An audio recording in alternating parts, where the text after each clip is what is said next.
Hello, everyone. Welcome, welcome, welcome, welcome to Is What It Is and Gonna Be What It's Gonna Be. Happy Sunday.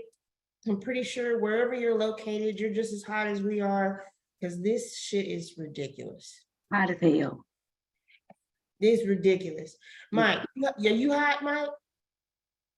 I'm not that bad actually. The weather where I am is beautiful. It's windows down. It's immaculate. Roof open, breeze. Sorry, can't relate. Oh, he said sorry. Hey, you know what? It's Sunday. I'm gonna pray for him. But anyway, we've got Rashawn Lewis with Phenomenal Women Empowerment Organization here with us today. Everybody say hello to Miss Lewis. Hello, hello, hello, Hey. hello. How you doing? We have Michael Lewis, the husband of Rashawn Lewis, who is also coming to us from what's that no name state? Ooh. I'm actually in Cincinnati, Ohio. Cincinnati. Coming to us from Cincinnati. So you guys, we have a topic today. We're going to get into mental behavior or behavioral health. Yeah, behavioral health. And it's funny because I was trying to look up different pieces of information because I wanted to make certain that I had it right. And wait a minute, filming. I thought I would have chewed that up before we started recording, but anyway. That's okay. But you know, there's actually a big difference. I didn't realize what the difference was between mental behavior and mental health and behavioral health. Okay. So I'm gonna ask you guys first before I give my explanation of what I think it is.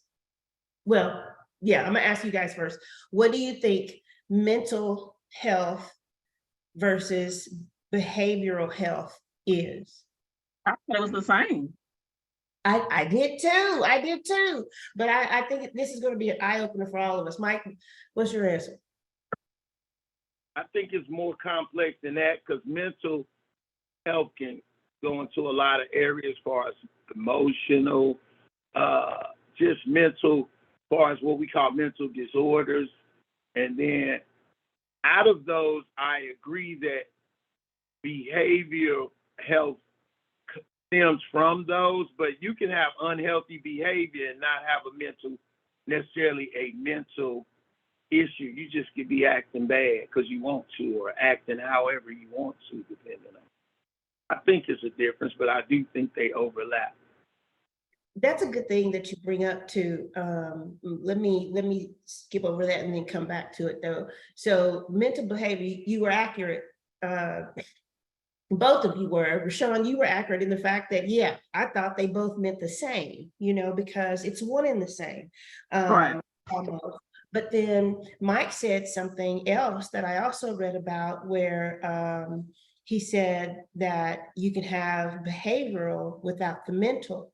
And this is true. So mental behavior are those disorders, those things that, you know, come in, you really kind of have no control over, like autism, schizophrenia, you know, things of that nature. These are chemical components, you know, chemical imbalances and things of that nature. Behavioral health is the act of something like gambling, substance abuse, even abusers, period, domestic abusers, OCD. OCD. Oh God, we just got to talking about that. OCDism is not it crosses the lines of mental and behavioral. So, and yes, we had a little test situation just a moment ago. I realized Mr. Lewis is a little on the OCD side. Oh God. Yeah, he didn't used to be like that, but it's like the older he got, he was a little bit OCD, but now it's like you gotta get it right. It has to be perfect. Yeah. Right. You know that actually I don't believe it's, I can tell you about me a little better. No one can tell you about me like I can, right? So let's say that I actually always been like that. I'm just more receptive to that's who I am. So I don't hide it. Like if I want it right, it ain't right. I'm comfortable with doing it in front of people and getting to that balance that I need, whereas used to, that was my secret compulsion, right? So you see it more because I'm more comfortable now. The things have not changed. If I want something to match, if I'm wearing blue, I want blue underwear. I want the sock trim to match that, or whatever, right? So yeah, I'm just more okay with my obsessions now versus. So that's funny because I wouldn't think that would have been a behavior, but it makes sense. Yeah. It makes sense. Once you break it down, it makes a lot of sense. Yeah, so what I got from it, just in my quick little summary through a couple of paragraphs, is mental is what is not controlled, or chemical imbalances, things that are inherited possibly, and where behavioral health is an act of something. It's something that we do and that we're continuing to do. Behaviors.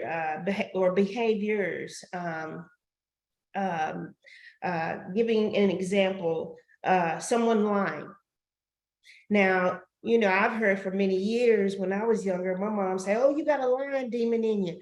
Well, if that was actually fact, then that would probably be a mental health issue, or that would be more of mental health, because that's something I have no control over. But being that I do have control over it, and that is to stop my motherfucking ass from lying, then that's more behavioral. So what I wanted to tap in on, what I wanted us to kind of talk about is, all these things that be going on in the world today. I think that people abuse mental health. I think that they will take that and milk it rather than just saying, "Okay, I fucked up." What do y'all think about that? Yeah, that's the first thing they're gonna run to, especially if it got anything to do with jail. That's the first thing they're gonna say, "Oh, I was crazy." Of course. Yeah. Yeah. Right. I could agree with that. I can agree with that based on consequences, right? Consequences, like you spoke on lying earlier. I think that if lying's beneficial, a lot of people will tell that lie, right? To avoid, let's say, consequences. So let's take that same situation and you telling the truth is beneficial.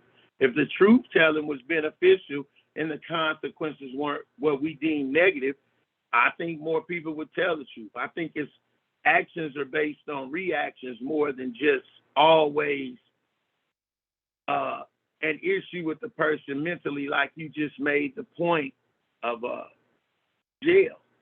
People see the consequence of jail and I want to plead insanity, right? Mm-hmm. If jail wasn't, they'd be willing to plead that. Yeah. That's true. Recent events, a lot of people have been speaking on, and we know as far as our athletics, we've had a couple people take mental health breaks. We had the Olympic gold winner, what's her name? The young Black girl, I cannot think of her name. Simone, that's Simone Yeah. Biles. Yeah, Simone Biles. And then recently the tennis player. The tennis player, but she's the Congress. Is he the mayor of the Congress? About the mayor, Houston. No, that's mayor. The mayor is Sylvester Stallone. I'm talking about the lady. Her name is Garcia or something like that. Yes. With something with courts. I can't think of the name, but she just took one too. A mental health break. We had a little while back, right after the little court stuff with the shooting of the foot and everything with Megan Thee Stallion, she took a little mental health break. Those situations are understandable. Sometimes I feel like I need a mental health one. I feel like I need one too. When you working around certain type of people and their personalities all the time, at the end of the day, like, I think we all come Okay. to a point where we need a mental break. Anybody out there, y'all got a pill for that? Hello? Yeah. But anyway, but anyway, but I think that we do have a lot of abuse of it. And it's kind of, it's hard to tell. It's hard to be able to, really seek and give somebody the help that they need, because you don't know who to believe. You don't know if they're faking, you don't know if they're telling the truth. Like it gets hard, like to come to their rescue because you don't know. So that's a fact for sure. Exactly. It's so delicate nowadays but let's look at it two ways. What if, let's take, for instance, all the things, a lot of stuff we've been taught when we were young. You need ass whooping. You need ass whooping, right? The cure-all to bad behavior was whoop that ass. I tried to raise my kids with that same belief, right? And until one of my children started to come of age and we had a decent enough relationship for them to say things that worked. It's like, man, an ass whooping wasn't gonna stop me. In certain situations, it wasn't stopping them from their behavior. They told me that they contemplated the what the desire was. And what if my consequence is only a 10-minute ass whooping, I'm going to do what I want to do. So I'm saying all that to say that my thought process of changing behavior wasn't just the result. So nowadays, it may be very necessary for us to dive into other treatment plans for people with mental issues and to believe it. Like, it's hard to be like, oh, girl, sit your ass down, and then you come in the room and your daughter done took a bottle of fucking pills because you thought it to be. So, I'm open for, I think it's a good thing, one. And I think it brings awareness because especially for our people, I feel like we think mental illness, we think that's a sign of weakness to say, help me, my brain is fucking with me. And I think that's major because when you're talking about households, when you're talking about trauma, when you're talking about hurt people hurting people. Yeah. So if my daddy mentally fucked up and never dealt with his fucked up and he passed the fucked up to me, I passed the fucked up. Where does the you know what I mean? Where do you break the cycle? Oh. Yeah. Go ahead. Yeah. A I agree. I agree 100%. Hurt people do hurt people. Yeah. And I think that we tend to neglect the real ones out there that need help because of all the ones that are abusing the situation. I will say this. I have a little bit of my own trauma dealing with certain situations, nothing severe, but enough to where there's always going to be that stop sign. You know what I'm saying? There's I guess that would be my behavioral speed bump. I heard a sermon by T.D. Jakes yesterday, and I was scrolling through some stuff on Instagram, and he was talking about how people, we always thrive and we're always seeking to be accepted, whether it's by a group, by an individual, by whatever it is that you're doing. Everybody seeks that self-actualization or that validation, right? That's a behavioral speed bump. You don't realize it, but you're always, it affects you. If it's not positive, it's going to affect you. So therefore, it's a behavioral issue because it slows you down from being who you are. Okay. I think physical health plays a big part in our mental health and our behavioral health. With working from home, I want you guys to tell me this: during COVID, how many days did it take for you to just be like, you know what, I'm sick of being in this fucking house? Because you get that way, right? What about you do. I don't know, for me, I know some people say that it drove them crazy. Some people say that, and some people say it didn't. For me, it didn't really too much drive me crazy. I think I just think it depends on who you have to be in the house with, what were you doing, you know, that kind of thing as well. So as far as like how it make you feel, how it made you feel, you know what I'm saying, when you was in there. I got split, you know, so a lot of people said that they got tired of it. But then I remember when we started to go back to work, there was a lot of people saying that they had gotten used to it. And once they got back to work, it felt like It was it was different. too much. Yeah, it was too much. Yeah. What about you, Mike? Well, me, I was what was the word they used for the employees that were that had to continue Yeah. to work? What were we called? I felt important at that time. I'm in automotive, so cars and machinery was, He had to work. what did they call it? Oh, Something work.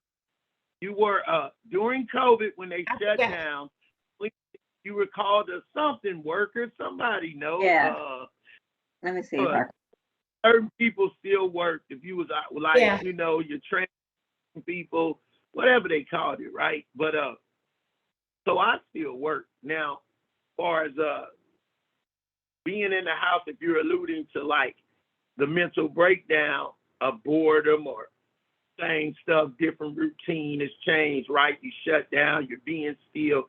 I totally believe that people need people. Human interaction is good mental, right? Right. That sharpens I like to talk to people. I like people emotions.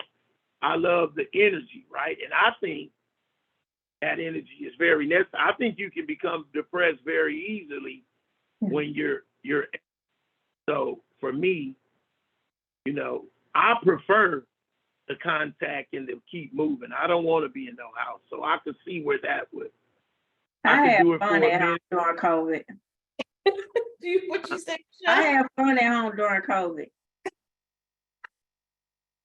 I did.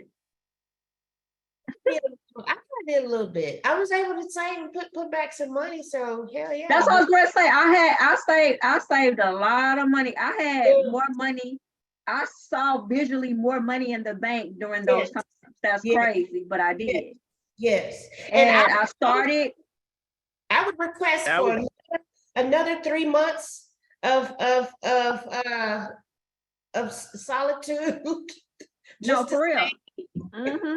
Yeah. And it helped for me looking at people around it. I know a lot of people that started businesses during that time too. So it's like they got up off their butt to do something. it's something. So I see both ways. I can see it being a Yeah. positive for some people. I think that that's based off of a person's mental state. You know, because there are you know, different people, different makeups of people. I saw personally within my household where the behavioral health need or impact increase as far as with my kids. They lied to me more. You know, I don't know why. I mean, I'm in the same house with you. If I asked, okay, well, who drunk up all the Sprites? It's only 2 of us in here. You know, I know it wasn't a ghost. Are you letting people in when I go to sleep? You know, so it caused some issues during a period like that. So I think that yes, it can, having such solitude or being in the house too much can be a negative as well as a positive. Some people become more creative and some people just dissolve. Right. Facts. Yeah, my That's- mom, speaking of like people that retire, Yeah. my mom seemed like she was the strongest individual. You couldn't tell me my mother was not a strong woman up until the day she died.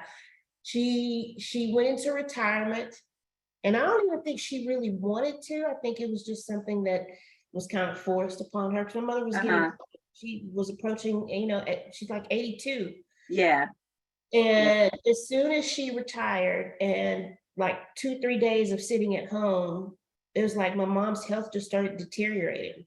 I Have you think that's true. I think when ever- they get older and they don't have like a social, like a social, you know what I'm saying, like a social life, like where they automatically always went out with their friends or go to the movies, go shopping, you know, or go do stuff with their family. If they don't do that, haven't been doing that their whole life, and then one day you just retired and not doing absolutely nothing, I think that's very bad on an older person.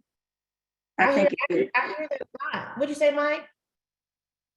It depends. Like, I think some things you have to plan for. Like, if I wanted to become retired, I'd try to plan a lifestyle after my retirement. I wouldn't just try to go in a house. I do agree that maybe that shock of change of just, okay, I'm gonna sit here. But like you said, Ro, to your fact of COVID, right? When you sat down, you probably binge watched shows. You felt okay with being For there. the days that I was there with Mike, like I felt like we got closer during COVID. Like we were doing silly, you know, it's just the stuff that you just do with your mate or whatever, you see, or whoever is in the house with you. Now, if you're alone, of course you're gonna be. I think you probably gonna. Well, some people are okay with being alone. You see what I'm saying? That's what I'm saying. It's like a you. It just depends. Yeah, I had to be alone. I'm sorry, it was COVID. I'm already OCD. You Yeah. can't, and you ain't washing your hands. I'm like, you bye. No, That old fake ass shit was made to mentally fuck us up. So two things I need to. A lot of stuff we gotta realize. We gotta realize that a lot of this shit. Just keep it real. You could be married, and the routine of going to work, coming home, spending 4 hours a day or 2 hours is what keeping your shit alive. When you sit down and gotta talk to a motherfucker, you realize I don't even like this motherfucker. I only like this motherfucker while we doing business, paying bills, and we can jump up and down every now and then. Let's don't fake like a lot of them relationships were fucked up because motherfucker, now you sitting in front of a motherfucker and you gotta have a real conversation. You gotta really look at who you fucking with and say, you know what, you's a dumb motherfucker, and I've been sitting here with you all this time, and motherfuckers felt like they was wasting time. We also gotta put on top of that substance abuses. You know how many addicts and new alcoholics was birthed during Yeah. COVID? And Oh wow. whole bunch of alcoholics. go. Wow, that's funny. I'm glad you said that. Because I remember talking to somebody from work and they were saying like, oh God, after it's over, like they were saying like I had to literally just stop and think like I've been drinking every day, 7 days a week because I'm at home. And that's so true. Now to show you how That's a slick good this shit is, it's called essential worker, right? Yeah, Wasn't that that's the what it term? was. Yeah, essential. Yeah. So watch this. Out of all the businesses, the liquor store was deemed essential. Oh yeah. You know what? I don't know why they didn't think of opening a distillery during that time, because that would have been essential to a motherfucker too.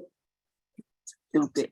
I'm just saying. But because you know that like the first thing they do, like alcohol for instance, is one of the biggest killers, like you know what I'm saying, like drunk drivers and stuff like Yeah. that. So it's like they know that.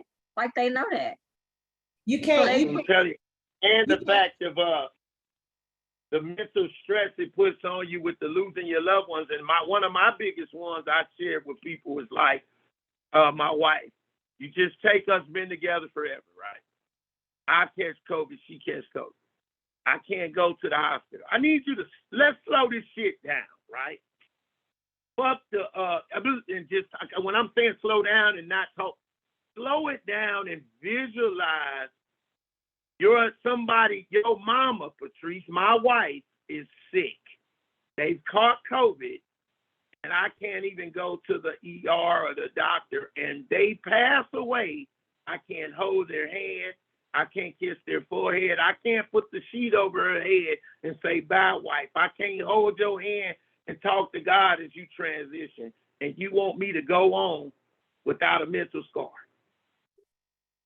So while we talking about mental health, we have to be careful with the signs and the setups, not just sticking with COVID, with social media, having our, I'm going to go post something, and if I don't get enough likes, now I'm depressed and I don't feel good about me. You know, let's look at the signs that allow us the new shit that ain't really new, but the kind of piled on shit on top of the shit that was already there. I think social media is a beautiful thing because it can do things such as this, and we can talk, get different information out, but also the esteem portion of it, and the let me. It's scary. It's scary because just like somebody had mentioned the girl. I don't know what happened with the case, but the girl who faked like she saw the baby. And Yeah. Like, so what was that about? She just wanted, what was her Yeah, issue? and then did you see the girl in Houston who faked like she won the lottery? yes. Now, why would you do that? See, She was all on camera and everything. so these are all big behavioral issues. But okay, so I got to come back to that. That's a good one, Rashawn, with the chick that did that crap. But what Mike was So just she was all on the news and everything. Like, yeah.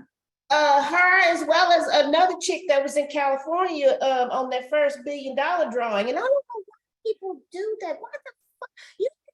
Anyway, Attention.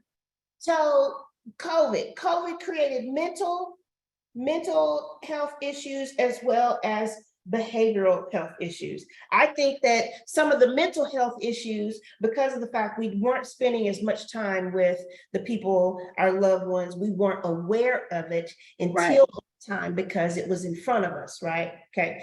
Behavioral, it created some things because people didn't like being cooped up, they didn't like being locked down, so therefore it created some acts of, as Rashawn just stated, some cry outs, some acts of attention. Okay. Then we have the Carly Lewis story. You see her picture, you think beautiful, intelligent young girl, had some things going for herself, but then all of a sudden there's some sort of breakdown. She gets caught stealing from her job, boyfriend issues, and get caught lying and something else. Then all of a sudden, she literally Googles the movie Taken and how to be abducted or something like, why? You can't even fart without our government knowing how many times you did and how long it lasted. Facts. Y'all might think that they are not aware. They are definitely aware of the shit that we do. Okay. Of course. You know it in situations like that when all of a sudden a story comes out and they show you how they found the proof or found some, you be like, how the fuck? What the fuck? But they know your last searches. They know your actual locations because of phones. They know a lot, right? So that's the thing. Everything. Yeah. They know everything. Then we've had some of the largest drawings in lottery history. It's a lot of things about the last 10 years that have gone down in history as far as what's going on around us.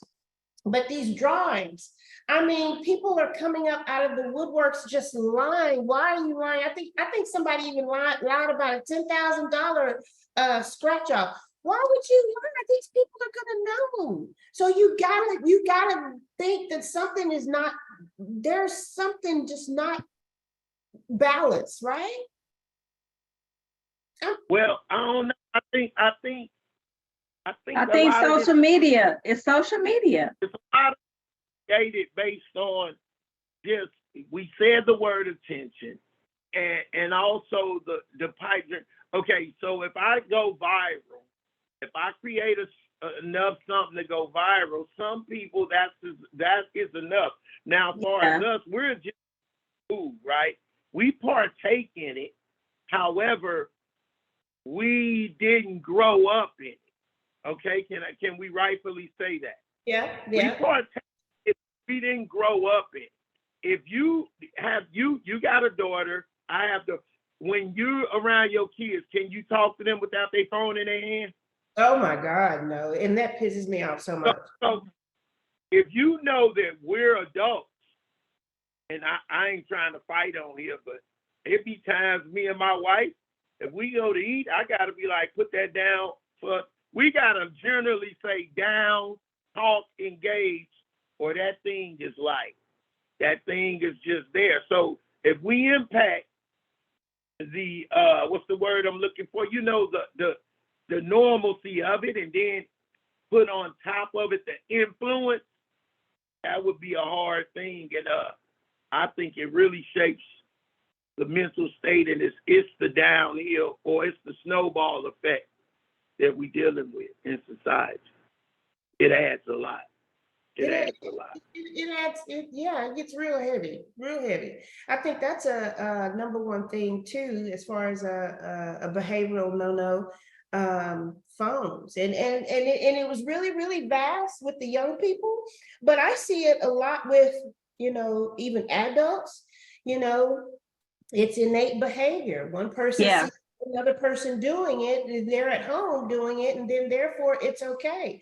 And then sometimes people just hard-headed in the motherfucker, but I cannot stand that. And another thing that I can't stand, and I find myself every once in a while doing it because I hear so many kids doing it. I cannot stand for somebody to say bruh to me. That sets my ass on fire. I cannot stand that. But here lately, because I've heard it so much, even though I got it bad. Look out, bro. I say it to my. I got it bad. Do you really? I'm so. No, I really do. Rashad, I think I've only heard you maybe say it a couple of times. Really? I say it all the time. My kids be like, what? Stop. I say it like to my daughters and bros. Yeah. Like, I low-key think it's kind of cute to say it to a girl if you're a guy. It's kind of giving you, it means you right here. Look out, bro. Like, Is that what you my bro and I think you. Is that what that means? It's like you right here. When I call you bro, that's like bro. But I mean, it's a casual thing. Like you say, it's an influential little slang that you can girl or dude. Like that's one of them. It's universal now. It's unisex. Bro is unisex. Am I correct? Yeah. Yeah, it's supposed to be unisex, but it's just so uncomfortable to me. It was a guy, I let him cut in line at the Shell. We were getting our little lottery tickets. And he was like, thank you. And then he turned around, he was like, bruh, and so and so and so. And I'm like, and my face probably said, shut the fuck up, because I hate when people say that to me, but since you have interpreted, giving me another way to look at it, then I'll look at it that way. But I'll be cringing. I'll be like, oh my God. Do I look like a bro? I know, right? God. But anyway, so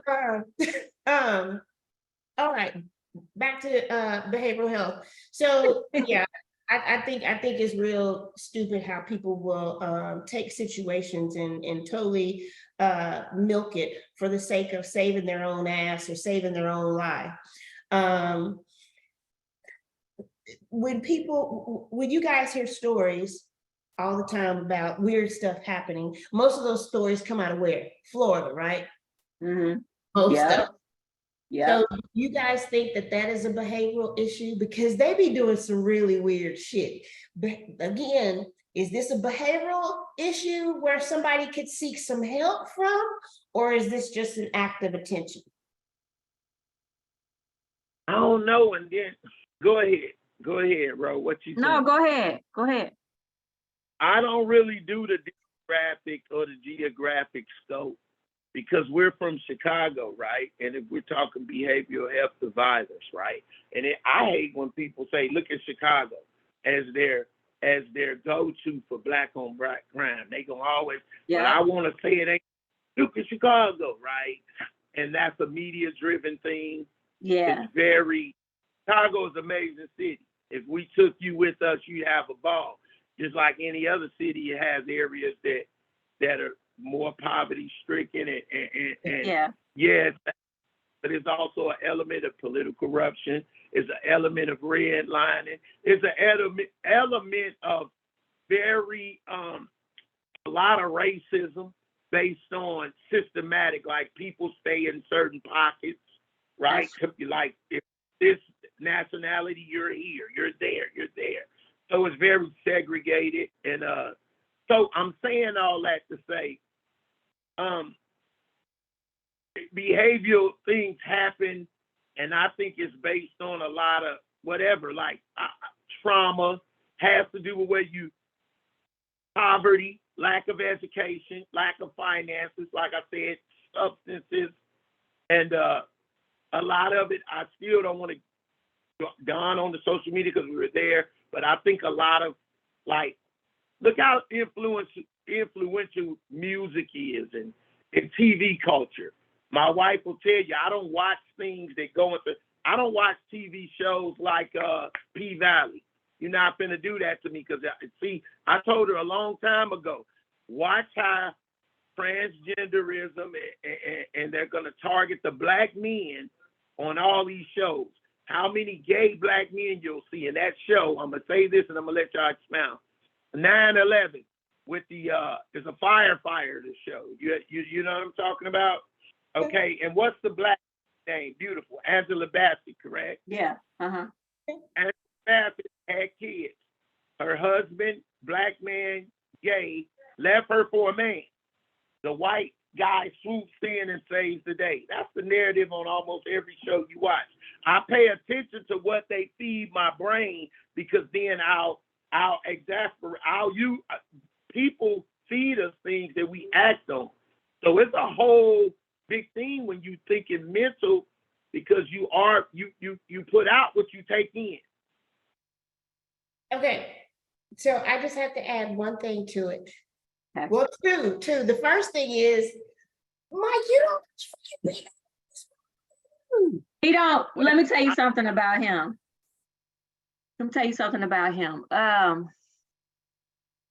He not gonna, first of all, series, he not finna sit long enough to watch no series. It gotta be something that I think the last series I think he watched was probably The Wire. Or am I wrong, babe? Yeah. Right. Yeah. And if it's got anything to do with anything like that, he's not gonna watch it. Like I've tried to even get him like to watch that type of stuff. He's just so adamant about it. And if I watch it, he got something to say about it. He's like, why would you watch that? You know, I'm still gonna watch it, but you know what I'm saying? He gonna have something to say about it for sure. He's like, why are you watching that?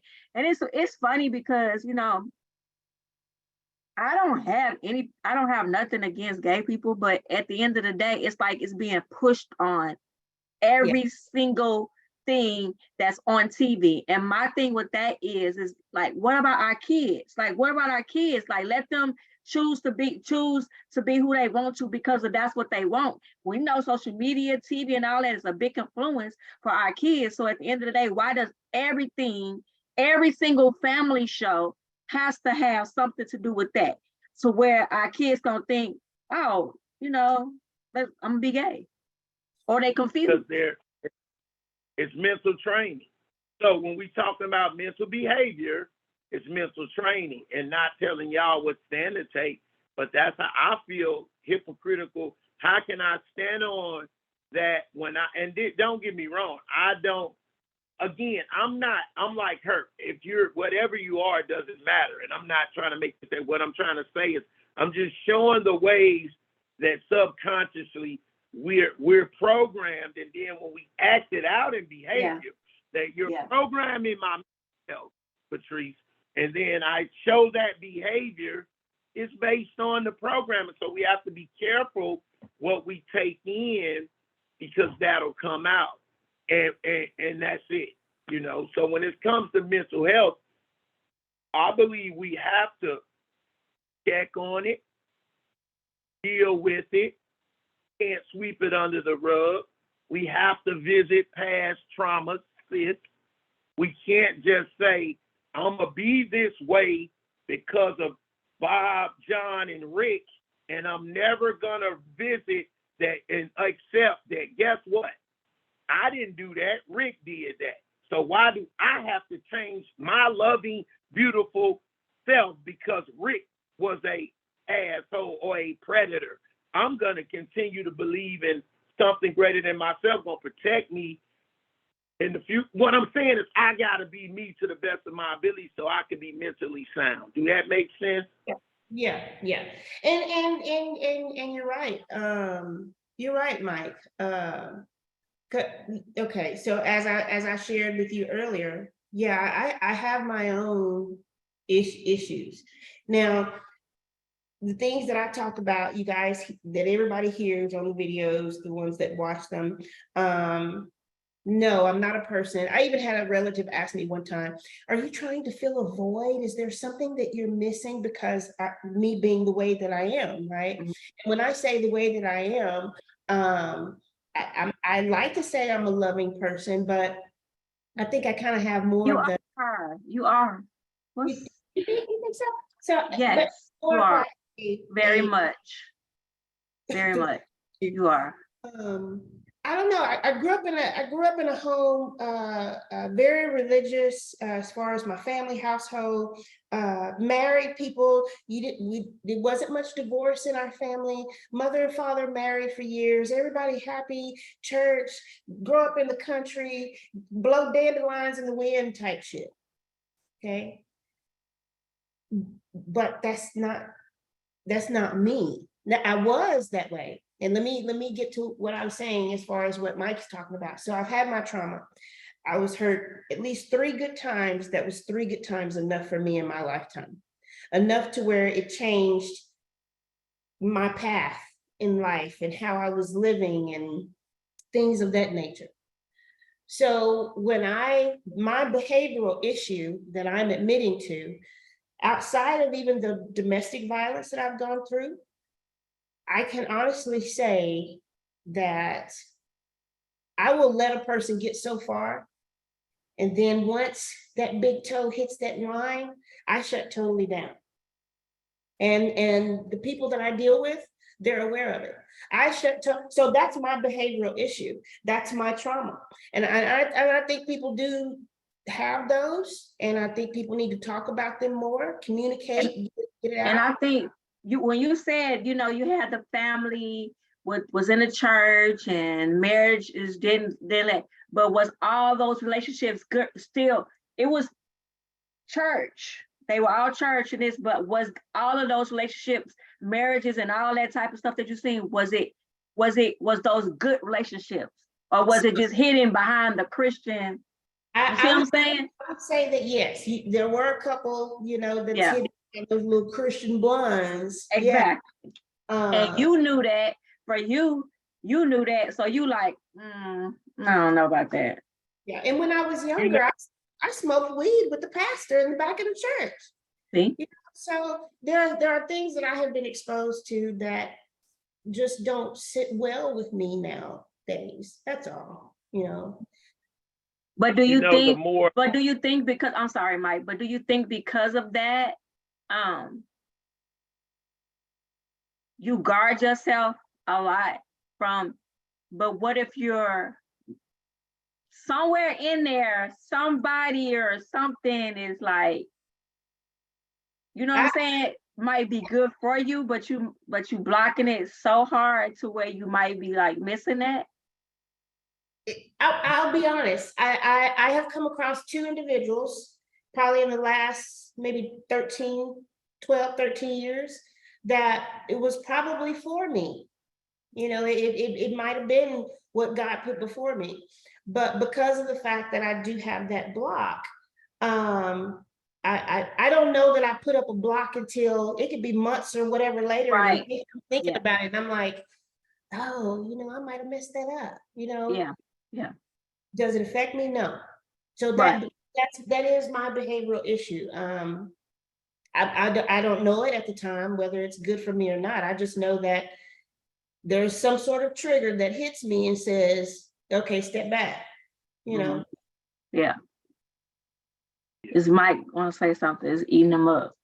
well, I mean, I'm listening. I think that's good insight. Like, you need to know yourself. But I truly believe in a couple of things. I believe in kind of researching people. And one thing I know about humans is they're all flawed. They're fallible. So I don't put too much stock on a human that makes mistakes or they show their humanness, right? Based on that's what I like. I wouldn't give a damn if you was the pastor, the clergy, the police officer, the doctor. Man, you a man. You bleed, you piss shit. Has said like you gotta eat. If your ass don't get no water, you gonna die within a few days too. Like I don't. So that's for me right now. Personal experiences. I've never had to deal with a mother that say people get, you know, how someone's born right and they get the trauma they receive is from the one who should love them the most. You know, I'm in behavioral health situations dealing with recovery centers and recovering human beings from addictions and other abuses. And I've heard people talk about being guys being sexually molested by a mother, right? Now, it's and you like, wow, that's in people, but they still have to realize, again, we said hurt people hurt people. So how do I get past the fact that I'm deserving of love? I'm deserving of certain things, and it's not based on what you did. Your shit was your shit. How can I have some for what I've been through that doesn't even get resolved, but I can continue on and believe that everything God has for me is for me. Like, how can I really believe that? You know, the most powerful thing I've ever done mentally for myself, I had a therapist because I've experienced therapy. And she told me to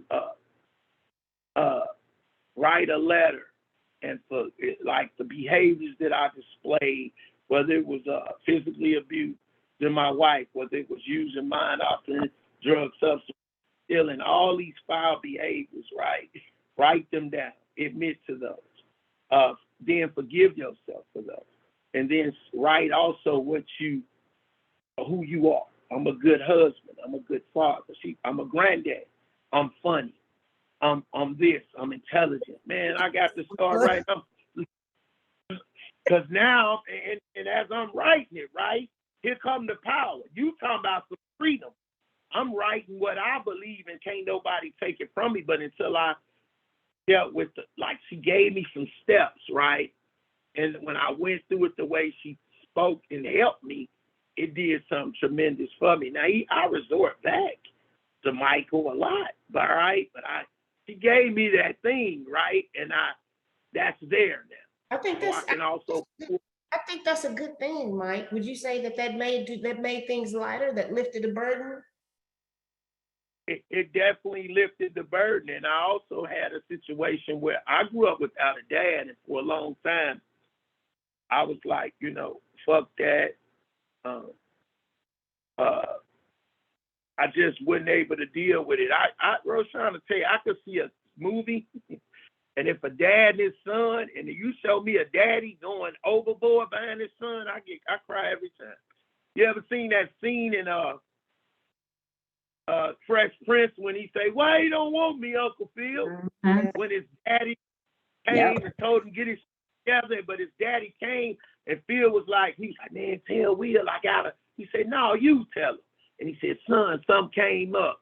And then he's like, I'm gonna get I learned to dribble my first ball by myself. I'm gonna marry me a pretty woman. Go look at it. Go look at it if you ain't seen it. Yeah. Wear my ass out. Wear my big grown ass out, right? Yeah. And one time I had to call my mother and ask her, so what made you lay down with my dad and have me? Like I don't know him. Last time I found that I got brothers and sisters I don't know. I heard he used, he been to prison a couple of times. So my subconscious is deadbeat, piece of whatever, like Nazi piece of shit, thinking like that, right? And what happened was my mother had to tell me, I said, tell me what made you lay down with him to have a child. Give me something. And what she said was, well, one, he was very protective of her. My dad grew up in Chicago. He was gang related early. He was getting in fights, getting shot at. She said, but he wouldn't take her nowhere around where he could be in trouble. They would go to another side of town, to parks and stuff. She said he also didn't come from no love, Mike. She said no, she told me it was funny. She said he got the gift for gab. That's when you can talk, son. That's your daddy. He funny. If you listen to him, he was very charismatic, right? And then this broke me. This the part broke me. She said that he didn't come from love. When I went to his house, with no hugs, it was very chaotic. She saying he would try his best in school, fail a test, but I tutor him and he'd get back up and try. He kept trying, Mike. She said that man wouldn't quit. And when she was telling me that part, Patrice, I was like, wow. And I had to hold on to that. Still ain't met my dad to this day, but I'm his son. And I do believe that I'm protective of my wife and my family. I got that gift for gab. I'm my daddy's son, right? And I'm going to keep going. I ain't going to lay it down. And that's daddy, right? You're a little bit funny, Mike. You're a little bit. Yeah, I'm pretty sure. I could do a little something when I want to do it. No, but I share that to say that it's mental shit be everywhere, right? How much of it we're willing to deal with. If we just take us, right? We here talking about as a panel, but if we just take us, if Roshan talk about the little girl trauma, and I had to learn to give the little boy inside the man a hug, because the little boy's scared. He still want to know why you left me, man, or whatever that thing is. And you got to say, it's okay, bro. You didn't ask for none of that shit, right? That's a good point. So that's me. And excuse me for interrupting, but Mike, how did you give that little boy a hug? From your standpoint, in a situation of feeling like that, how did, and I'm pretty sure you're still growing, because I'm still growing myself, but how do you progress each day to where that little boy is steady increasing on the love meter? How do you do that? I had to really believe and start shedding the lies, the tough. You tough, you Chicago, you a gang member, you this, you that, all lies. I call it trying to be a thug when you really need a hug, right? I call it I'm really friendly than a box of kittens, right? I'm really very soft, emotional as fuck. Patricia cry quick as fuck, right? But I realized today to embrace that. What's wrong with you, a man? You God's creation. You know God made you full man. You have male attributes by law, by nature of God. You don't have to do that shit because the media and line that you enjoy yourself, be who you are, because what I've learned the most is a daily process too. It ain't nothing that you just one time you cure. Like I said about the lady and the attributes. When I want to be lash out, I realize that you are a very loving human being. Use compassion. Hey man, I don't know if I offended you, but I didn't mean to, sir. Is it a way that we can? And if you can't come to that, I find myself more and more willing to give like of myself to solve a situation and break my ego. I have to crush that ego. Ego is dangerous, especially for men and men of color, because we're taught that bullshit, man, and that bullshit get us 25 years. It get us beating the shit out of our queens. It get us thinking we need 5, 6 women or we ain't player. But we can't handle the one woman we got.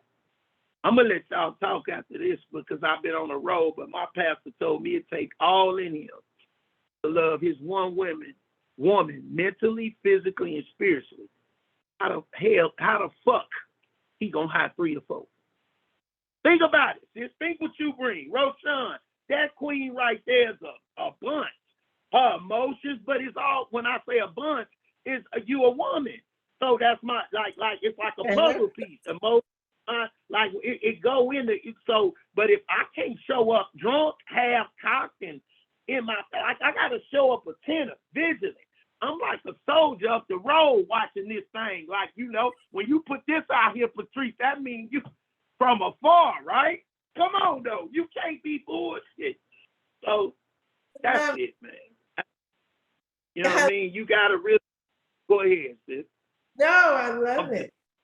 I I'm love going to it. be honest, man. Yeah, but I think mental and behavior that can go so far in so many ways, because I think we was having a conversation a couple of days ago. Like, it's so crazy because your life, your adult life that you have is basically based off of your childhood that you had. You know what I'm saying? That's what your life is based off of. There's no ifs, ands, or buts about it. And we try to, as a woman, you try to go through life and don't even deal with those childhood behaviors or those mental issues that you had as a child, and try to be an adult. That's hard to do because you haven't even dealt with all that shit. Like, It continues to come back. yeah. Hey, let me put another one y'all might not be ready for. I got to I'm finna hit you with a bad motherfucker. Oh, God. What is he doing? A lot of us hold to that shit because it's comfortable. That's your bullshit meter. When I want to be motherfucking promiscuous or raggedy, it's woe is me. A lot of motherfuckers don't want to deal with trauma because now your ass can't get off the hook. You can't sit and say, my daddy did, my mama did, that nigga did. No, it's your ass. I always share this. If I went to the Army and was a war vet, just because I saw 10 people die, decapitated, and got fucked up, full-blown PTSD, if I came back to the States and ran in a mall and shot that motherfucker up, could I blame it on PTSD and get away with it? Would y'all be like, oh, he had I understand. He saw all that death. Ain't nobody trying to hear that shit. If you got some issues, the reality and responsibility is deal with them. We not gonna say I'll fuck you for having them. But okay, at what point do you go deal with that thing? Because again, I'm gonna say this and just meditate on that. Some folks hold on to that shit because it's a great deflector. It's a major deflector. Hold on. Go ahead, Trees. And a check. Some people hold on to it because it's also a check that they get each month. I say that's where they be milking it. I'm sorry. I just feel like there are so many instances, because we do have those loopholes.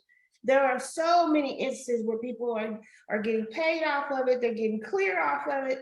But shit, if I go up here and tell one person, give me some food stamps, I didn't get no check last week. Baby, they gonna know the serial number off my check stub. So, yeah, all of that shit is happening. I got two main things to ask you guys before we try to slow it down a little bit. I want you guys to think about two instances. One, what do you call it? Since we just got to be talking about the PTSD thing. What do you do in a situation where you have a predator that lives in your neighborhood? You have a predator that lives in your neighborhood. They're on the watch list. Okay. A kid goes missing, and yet we blame that particular predator. This is not a factual situation. I'm just bringing up a scenario. And we blame that predator because of the fact this is what we know about that predator. But everybody blames that predator. Let's say the predator goes to jail and they blame it on, his mental status was blah, blah, blah. But 5 years from now, we come to find out that it was the father of the child. How do we justify those type of actions and behaviors? Because of the fact that we have systemically put that tag on people because judgment? No, it's judgment, and it's also the laws. Like, you got to look at the laws as well too, because it's so crazy that what if what he did was when he was a kid?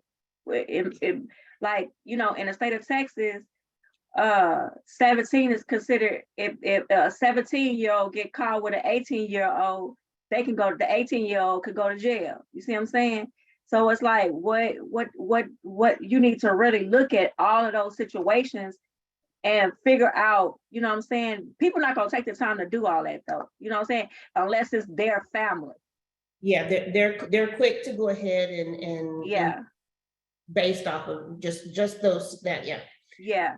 Cause I know a couple of young men who has been put in that situation.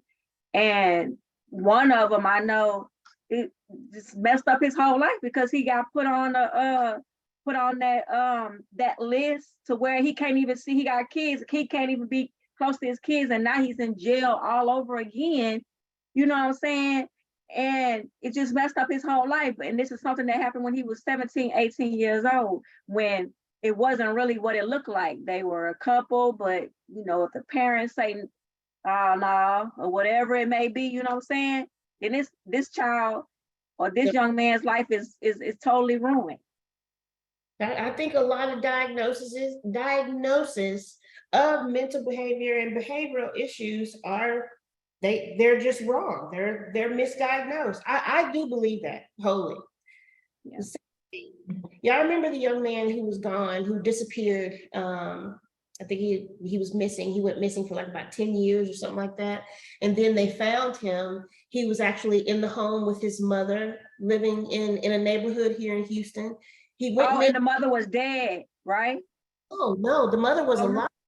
And I got to think of this young man's name. His people, he was missing. They showed him on the Missing from Fox 26 News. Some people in the neighborhood where they lived, which was not too far from the home that he went missing from, where all of his other family was. They find him in the neighborhood. It was a couple of neighbors. I was like, oh, well, that's so-and-so. Yeah, we know him. And then he was living there with his mother. And his mother had him portraying like he was the husband. She had him laying in the bed with her and everything. Now, they didn't do anything to this mother. The reason why I'm bringing this up to you guys, because even, what's his name? Not the activist. He always show up. Cornel. Yeah, I talking about that, but I never dove into it. I think that just got unveiled. He was just on the news a month ago about that, a month, 2 months. Yes. He did not want to go back to be around his mother.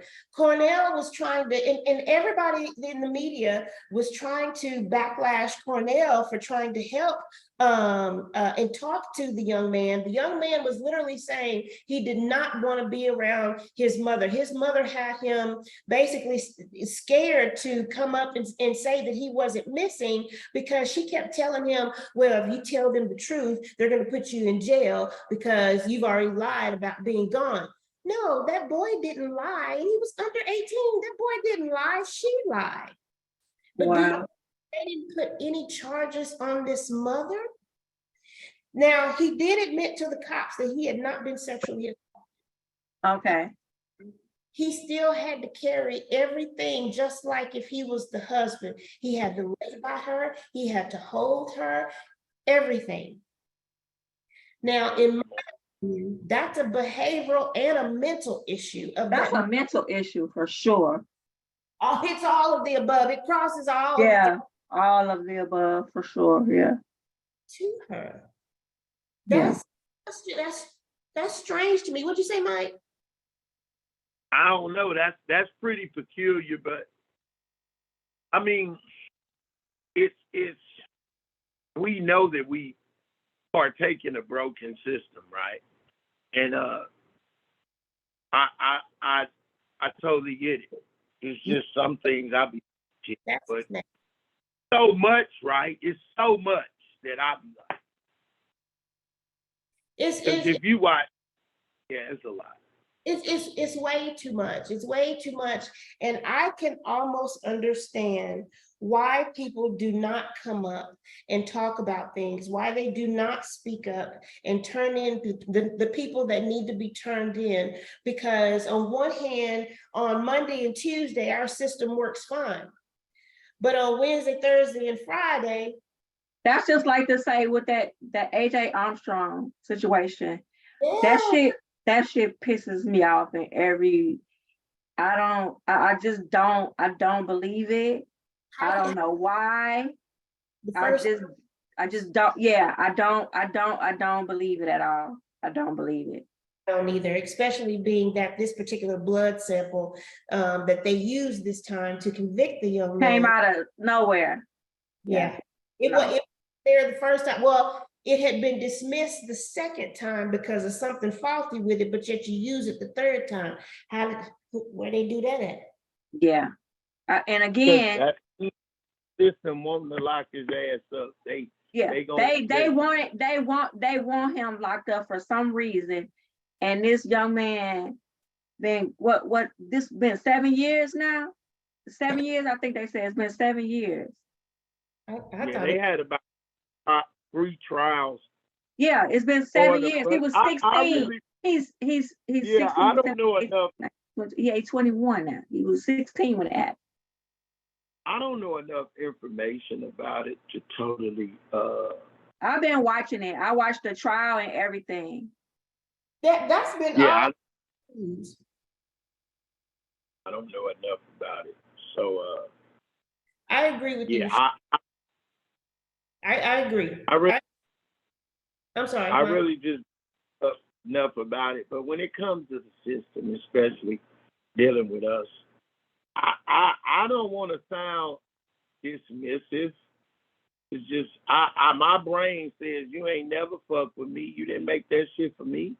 Not my system. So if I'm in it, I'm at the mercy of the system makers, and it's proven time and time again that we don't get we don't stand the same chance. If so, I don't really. When it hit, it's like okay, and I'm just being honest because how much can if we do this, like just like this kid who I saw on the deal, the boy that shot the police in Houston. I don't know why the police were shot. You see how He they shot came to 3. get the guy. He shot 3. However they, and I've seen people on social media saying, "Damn, you'll never see that type of." They don't come get a white boy go shoot up a church, and they go. You get a vest and you go to McDonald's on the way to the station. Which with us, you come out on a fucking robot arm, drones around your house, and tow that house up. They didn't shoot the house up. They had a bull, like a bull thing to tear up the whole house. Ain't nobody that ran up in the White House No. got that. No. Get them like that. No. So see, listen. So my thing is we can and I get it. It's a subject, but I just don't. My thing is how am I? I'm gonna waste time thinking about a system that wasn't designed for me. It's not. I expect 3 trials and not let's send his ass to prison. I expect then 4 of those in there. Go get him. I expect that. That's what they do. They changed from hound. It used to be hound dogs and rope and pickup trucks. You know what? We was talking about that. We was talking about that yesterday when I went to that slavery thing yesterday, and they was talking about that. Yeah. You guys look so good, you and Michelle. Yeah, that was some good info for sure. Yeah, it's something that we will be going to every single year for sure. They're trying to get that date. Today is the actual date for Slavery Remembrance Day. Today is the actual date that they're trying to get. Go to the United States to make it a worldwide date to remember for the remembrance of slavery. Oh, really? Yeah. But I So agree. do we have any solutions? What's the other one you was gonna ask us? You had one more. The one about the young girl who was found in her home. I think she was like 7 or 8 years old. Her father was at work. Now this just happened in the last. Yeah, that just happened. What And happened? he sexually assaulted the girl, came into the home. She called her dad and told her father that That somebody, somebody was at the door. and that's always been, with it just being me and my daughter, like after my mom passed, that has always been my worst fear. Somebody coming to the door and her being so green and being like, oh yeah, he's not here, you know, that sort of Yeah. thing. And here it is, this type of situation happens with this little girl. Somebody made it into the home, they sexually assaulted her and then put her in a bag up under her bed. Oh God. And Now, see, She that's died. and Did she die? yeah, most definitely she died. So let me ask you a question. Why was she there by herself? well, okay, so step back a little bit, Mike, because you already know how it is right now with parents, you know. Yeah. You gotta go to work, you gotta go to work. You gotta do whatever it is that you have to do. No, because I know where you're gonna go, because I had somebody else who was not melanin challenged as we are, ask me, well, why was she there by herself? And How old was she again? I had, she was 7 or 8 years old. You know, you can't leave them there by themselves till it's what, is it 11 or 13, something like that? But the bottom line, and I'm gonna let you have it, Mike, is we know how, when it comes to minorities, I don't know too many white people who have had to go through, you know, these type of things. I'm pretty sure that there are those, because it's really not about minority, it's about your economic, where you are economically, right? Some just can't afford childcare. Some people have to do whatever it is they have to do in order to pay the rent. And it's sad, but here we are, the situation, somebody had to have been watching. But go ahead, Mike. Well, I'm not totally, I hear that point, right? I'm not saying that's not, has a certain amount of validity. However, this is how my brain thinks. It's all good till it ain't good. Yeah. And when my baby fucked up, ain't no nothing you can fucking tell me about my baby being by themselves. So this is me, 7 years old. I'ma exhaust every motherfucking option. See, this me. I'm a single dad. I'ma give me a fat, out of shape motherfucker I can use. Babysit my kids. And I'm gonna come over there and give you what you need, Eddie, because your low self-esteem ass. But I got up for one motherfucking reason, for fucking babysitting. Or, hey, boss, it's fucked up. Can I put my daughter in the break room? You got me fucked up with the pulse of today's world, that I don't exhaust every option, and all the motherfuckers gonna tell me is, you know what it is. We see, this the problem with mental and shit we talking about.